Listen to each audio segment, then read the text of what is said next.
ব্রাদানা ইসলাম একজন ব্যক্তি প্রশ্ন করেছেন যে ঈদের নামাজে কিংবা জানাজার নামাজে তায়াম্মুম করা যাবে কিনা, এই সম্পর্কে শরীয়তের বিধান কি বলে। এই সম্পর্কে শরীয়তের বিধান অনুযায়ী যে ঈদের নামাজে, বকরা ঈদের নামাজে কিংবা জানাজার নামাজে তায়াম্মুম করা যাবে কিনা। দেখুন, যদি নামাজে শরীক হওয়ার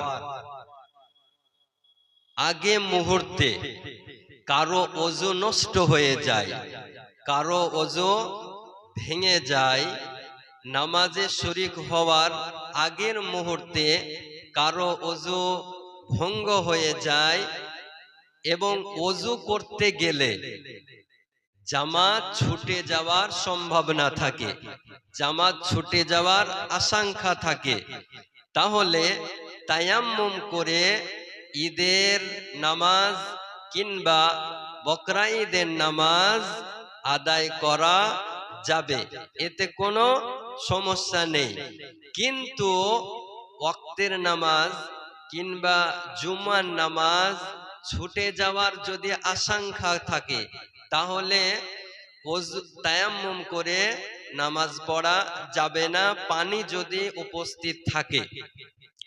এ সম্পর্কে আপনি হাদিস উঠিয়ে দেখুন, হাদিসটি মুসান্নাফ ইবনে আবি শাইবা হাদিস নাম্বার 5869 এর মধ্যে উল্লেখ রয়েছে, ইয়াতাম্মামু ইউসাল্লি ইযা খাফা, অর্থাৎ ঈদের নামাজ ছুটে যাওয়ার আশঙ্কা হলে তায়াম্মুম করে নামাজ পড়তে পারে। এই হাদিসটি এ সম্পর্কে আরেকটি হাদিস বর্ণনা হয়েছে এই মুসান্নাফ ইবনে আবি শাইবার মধ্যে, হাদিস নাম্বার 5868 এর মধ্যে, যে ঈদ ও বকরা ঈদ এবং জানাজার ক্ষেত্রে ছুটে যাওয়ার, জামাত ছুটে যাওয়ার যদি আশঙ্কা থাকে, জামাত যদি ছুটে যাওয়ার ভয় থাকে, সম্ভব না থাকে, তাহলে তায়াম্মুম করে নামাজ পড়া শরীয়তের বিধানে জায়েজ, এতে কোনো অসুবিধা নেই। নামধারী আহলে হাদিস ওয়াহাবি এদের জঘন্য আকীদা, যাদের আকীদার মধ্যে লেখা রয়েছে যে মানুষ ও মৃত্যু প্রাণী বা শুকুরের লোম যেমন পবিত্র তেমনি তার হাড়, নাড়ি, খুর, শিং এবং ঠোঁট ও পবিত্র। এ নামধারী আহলে হাদিসদের আকীদা হলো শুকুরের পশম, হাড় ও শিং পবিত্র। কোথায় লেখা আছে? এদের গুরু বড় ইমাম মাওলানা ওয়াহিদুজ্জামা কানজুল হাকায়েক পৃষ্ঠা নাম্বার 13 মধ্যে উল্লেখ রয়েছে।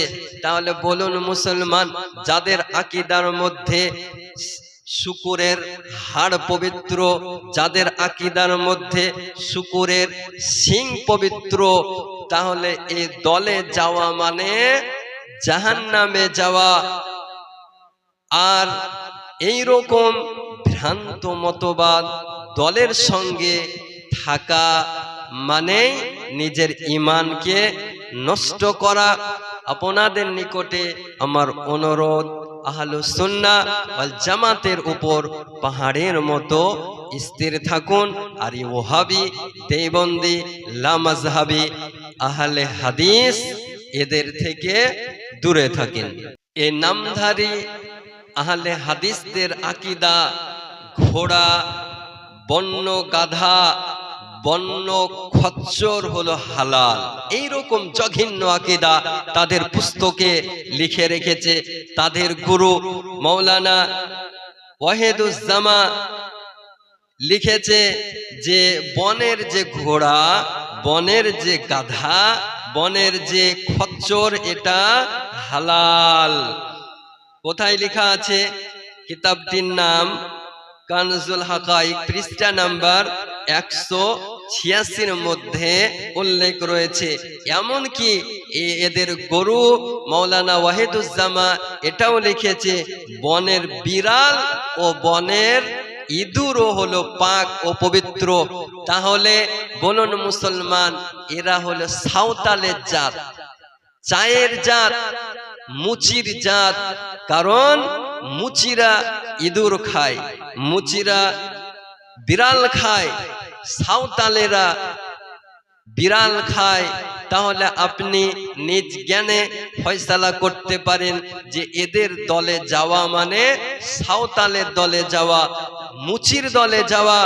এই রকম ভ্রান্ত মতবাদ পোষণকারী থেকে আপনাকে দ্রুত বজায় রাখতে হবে, ঈমানকে বাঁচিয়ে রাখতে হবে। এদের গুরু মাওলানা ওয়াহিদুজ্জামা আর একটি মসলা উল্লেখ করেছে যে এদের নিকটে শূকর, কাক, বাদুর এবং কালো কাক হালাল। কালো কাক কারা খায়? তারাই খায় যারা হলো মুচি, নিচু জাতের মানুষ। তারা কাককে নিজের খাদ্য হিসাবে ব্যবহার করে। তারা শূকর খায়। তো তাদের দলে যাওয়া মানে আপনি বুঝতেই পারছেন, কোনো ব্যক্তি যদি হারামকে হালাল বলে ওই ব্যক্তি কোনোদিন মুসলমান থাকতে পারে না, সঙ্গে সঙ্গে কাফির ও মুরতাদ হয়ে যায়। তাহলে আপনি বলুন যে এই রকম কাফির মুরতাদের সঙ্গে থাকা যাবে কিনা শরীয়তের বিধান অনুযায়ী? এই রকম মুরতাদ কাফিরের সঙ্গে উঠা চলে না, বসা চলে না, কথা বলা চলে না, এমন কি কোন রকমের সম্পর্ক রাখা শরীয়তের বিধান অনুযায়ী হারাম, যাবে না, যাবে না, যাবে না। এদের গুরু মাওলানা ওয়াহিদুজ্জামা আর একটি মসলা উল্লেখ করেছে যে এদের নিকটে শূকর, কাক, বাদুর এবং কালো কাক হালাল। কালো কাক কারা খায়? তারাই খায় যারা হলো মুচি, নিচু জাতের মানুষ। তারা কাককে নিজের খাদ্য হিসাবে ব্যবহার করে। তারা শূকর খায়। তো তাদের দলে যাওয়া মানে আপনি বুঝতেই পারছেন, কোন ব্যক্তি যদি হারামকে হালাল বলে ওই ব্যক্তি কোনোদিন মুসলমান থাকতে পারে না, সঙ্গে সঙ্গে কাফির ও মুরতাদ হয়ে যায়। তাহলে আপনি বলুন যে এই রকম কাফির মুরতাদের সঙ্গে থাকা যাবে কিনা শরীয়তের বিধান অনুযায়ী? এই রকম মুরতাদ কাফিরের সঙ্গে উঠা চলে না, বসা চলে না, কথা বলা চলে না, এমন কি কোন রকমের সম্পর্ক রাখা শরীয়তের বিধান অনুযায়ী হারাম, যাবে না, যাবে না, যাবে না। এই নামধারী আহলে হাদিসদের আকীদা ঘোড়া, বন্য গাধা, বন্য খচ্চর হলো হালাল। এইরকম জঘন্য আকীদা তাদের পুস্তকে লিখে রেখেছে তাদের গুরু মাওলানা ওয়াহিদুজ্জামা। লিখেছে যে বনের যে ঘোড়া, বনের যে গাধা, বনের যে খচ্চর এটা হালাল। কোথায় লেখা আছে?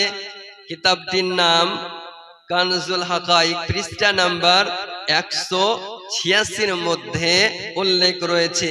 এমনকি এদের গরু মাওলানা ওয়াহিদুজ্জামা এটাও লিখেছে, বনের বিড়াল ও বনের ইঁদুরও হলো পাক ও পবিত্র।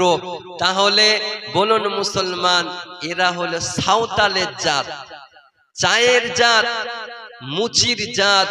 কারণ মুচিরা ইঁদুর খায়, মুচিরা বিড়াল খায়, সাঁওতালেরা বিড়াল খায়, তাহলে আপনি নিজ জ্ঞানে ফয়সালা করতে পারেন যে এদের দলে যাওয়া মানে সাঁওতালের দলে যাওয়া, মুচির দলে যাওয়া।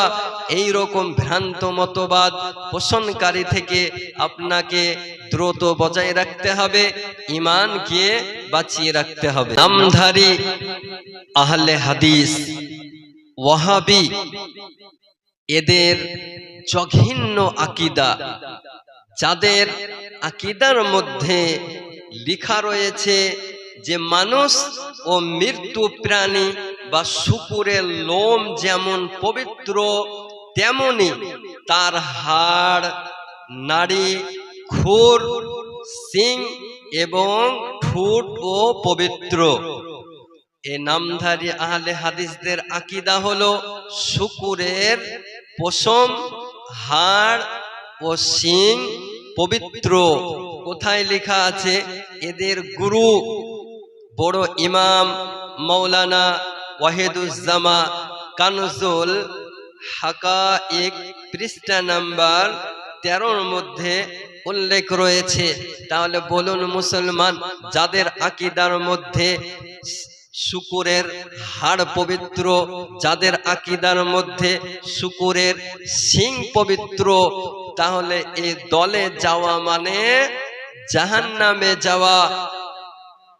আর এই রকম ভ্রান্ত মতবাদ দলের সঙ্গে থাকা মানে নিজের ঈমানকে নষ্ট করা।